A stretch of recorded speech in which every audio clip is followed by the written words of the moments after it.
Salut. Je voulais faire cette vidéo parce que j'avais envie de vous montrer comment utiliser Option sur une route de AP Platform. En fait, dans la vidéo d'avant, j'avais fait un processeur qui a envoyé un mail de validation avec un code qui était généré et ensuite on récupérait ce code et avec une autre route on validait ce code tant qu'il n'était pas expiré. Et donc on avait Rosend Validate New Email.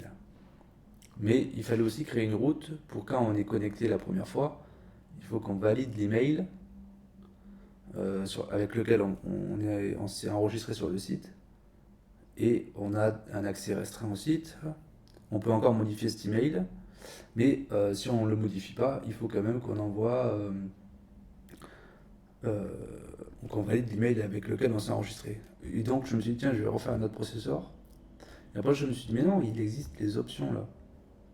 Donc voilà, je voulais juste vous montrer qu'avec les options, on peut les récupérer dans le processeur en faisant option, opération get option, et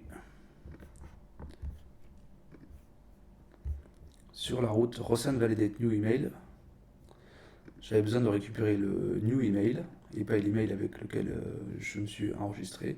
Et donc j'ai fait cette condition là, si option existe, c'est-à-dire s'il n'est pas nul et qu'il y a bien un nouvel email, s'il y a l'attribut attribute qui existe, j'ai appelé ça attribute parce que c'est un attribut new email qui s'appelle.